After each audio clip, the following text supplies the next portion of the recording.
क्या सच में फौजियों को कुछ देना चाहते थे क्या? क्या फौज के निवृत्त सेनानियों के प्रति ईमानदारी थी क्या? उस समय के वित्त मंत्री इतने तो कच्चे नहीं थे। वन रैंक वन पेंशन, मेरे फौज के लोग यहां बैठे हुए हैं, फौजियों के परिवारजन यहां बैठे हुए हैं। 40 साल वन रैंक वन पेंशन, इसकी मांग नहीं उठी थी? क्या फौज के लोगों को बारी बारी से वादे नहीं किए गए थे? हर चुनाव के पहले इसे भुनाने का प्रयास नहीं हुआ था? ये उनकी आदत है। 2014 में भी आपने देखा होगा, 50 निवृत्त फौज के लोगों को बिठा करके फोटो निकलवानी और वन रैंक वन पेंशन की बातें बुनानी, ये करते रहे। और बाद में जब चारों तरफ से दबाव बढ़ा और जब मैंने 13 सितंबर 2013, 15 सितंबर 2013 रेवाड़ी में भूतपूर्व सैनिकों के सामने घोषणा की कि हमारी सरकार आएगी, वन रैंक वन पेंशन लागू करेगी, तब आनन फानन में, अफरा तफरी में, जैसे यहां रिफाइनरी का पत्थर जड़ दिया गया, उन्होंने इंटरिम बजट में 500 करोड़ रुपया वन रैंक वन पेंशन के नाम पर लिख दिया। देखिए, देश के साथ इस प्रकार का धोखा करना और फिर बुनाते रहे चुनाव में कि देखिए वन रैंक वन पेंशन के लिए बजट में हमने पैसा दे दिया। वन रैंक वन पेंशन को लेकर अब सरकार ने फिर से हमारे पूर्व सैनिकों को जुमलों में लेना शुरू कर दिया है। जी हाँ, यहाँ पर जैसा कि आपने आगे वीडियो में देखा कि जो हमारे प्रधानमंत्री श्री नरेंद्र मोदी जी हैं, वो उन्होंने अब फिर से जी हाँ दोबारा से यहाँ पर विधानसभा के चुनाव की रैली में ओआरओपी का मुद्दा उठाना शुरू कर दिया है। जी हाँ, अब सरकार फिर से यही चाहती है कि यहाँ पर जो हमारे पूर्व सैनिक हैं कि वो अब की बार भी उनको जुमलों में लिया जाए और उनकी वोट बटोरी जाए।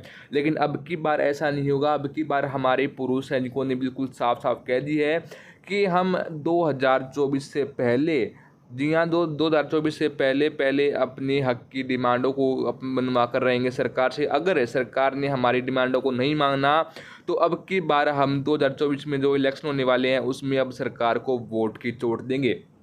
तो उसको लेकर अब कहीं ना कहीं सरकार झुकती हुई दिखाई दे रही है। और अब फिर से यहाँ पर ओआरओपी का जो मुद्दा है वो सरकार ने उठाना शुरू कर दिया है। जी हाँ, रैलियों में, साथ में यहाँ पर आप देख सकते हो कि यहाँ पर जो हमारे पूर्व सैनिकों की डिमांडें थी, जी हाँ वो क्या क्या डिमांडें हैं वो भी आपको इस वीडियो में दिखाएंगे हम। यहाँ पर चाहे वो इक्वल एमएसपी हो, चाहे वो ओआरओपी हो, चाहे वो डिसेबिलिटी पेंशन हो, जी हाँ जितनी भी ओआरओपी डिमांडें हैं उस सभी की यहाँ पर इस वीडियो में यहाँ पर बताई हैं हमारे प्रधानमंत्री श्री नरेंद्र मोदी जी ने। जी हाँ, क्या है पूरी वीडियो बिल्कुल विस्तार से मैं आपको इस वीडियो में दिखाऊंगा।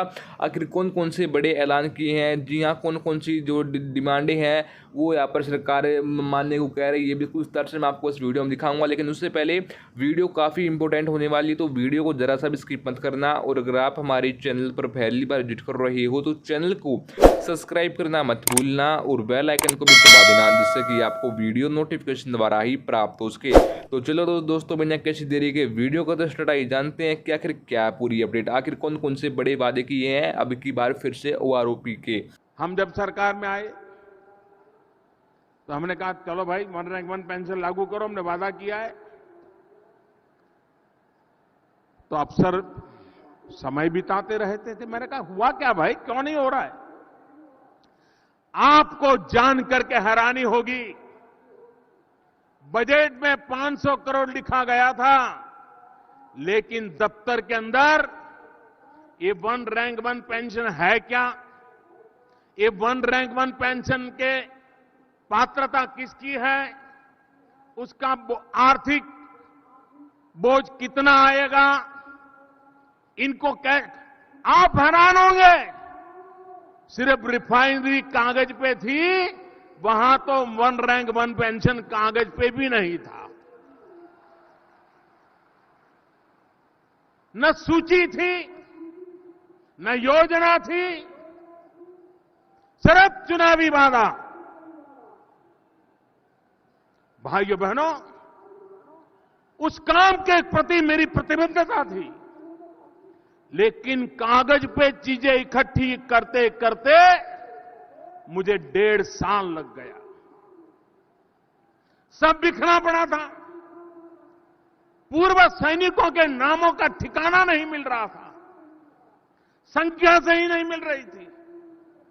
मैं हैरान था। देश के लिए मरने मिटने वाले फौजियों के लिए सरकार के पास सब बिखरा पड़ा था। समेटते गए। फिर हिसाब लगाया कितने पैसे लगेंगे। भाइयों बहनों, ये 500 करोड़ रुपया, तो मैंने सोचा शायद 1000 करोड़ होगा, 1500 करोड़ होगा, 2000 करोड़ होगा। जब हिसाब जोड़ने बैठा तो भाइयों बहनों, वो मामला 12,000 करोड़ रुपए से भी ज्यादा हो गया। 12,000 करोड़। अब Congress party one rank one pension 500 crore में कर रही थी। क्या उसमें ईमानदारी थी क्या? क्या सच में फौजियों को कुछ देना चाहते थे क्या? क्या फौज के निवृत्त सेनानियों के प्रति ईमानदारी थी क्या? उस समय के वित्त मंत्री इतने तो कच्चे नहीं थे, लेकिन 500 करोड़ रुपए का टीका लगा करके जैसे यहां पत्थर जड़ दिया, वहां पर बजट में लिख दिया और हाथ ऊपर कर दिए। भाइयों बहनों, हमें करीब 12,000 करोड़ से ज्यादा बोझ आया। तो मैंने फौज के लोगों को बुलाया। मैंने कहा, भाई, मैंने वादा किया है, मैं वादा पूरा करना चाहता हूं, लेकिन सरकार की तिजोरी में इतनी ताकत नहीं है कि एक साथ 12,000 करोड़ रुपया निकाल दें। ये लोग तो 500 करोड़ की बात करके चले गए। मेरे लिए 12,000 करोड़ निकालना है, ईमानदारी से निकालना है, लेकिन मुझे आपकी मदद चाहिए। फौज के लोगों ने मुझे कहा, प्रधानमंत्री जी, आप हमें शर्मिंदा मत कीजिए। आप बताइए, आप हमसे क्या चाहते हो? मैंने कहा, मैं और कुछ नहीं चाहता भाई, आपने देश के लिए बहुत कुछ दिया है, लेकिन मेरी मदद कीजिए। मैं एक साथ 12,000 करोड़ रुपया नहीं दे पाऊंगा। अगर मुझे देना है तो देश के गरीबों की कई योजनाओं से निकालना पड़ेगा। गरीबों के साथ अन्याय हो जाएगा। तो मैंने कहा कि मेरी एक रिक्वेस्ट है, क्या मैं इनको 4 टुकड़ों में दूं तो चलेगा? मेरे देश के वीर सैनिक 40 साल से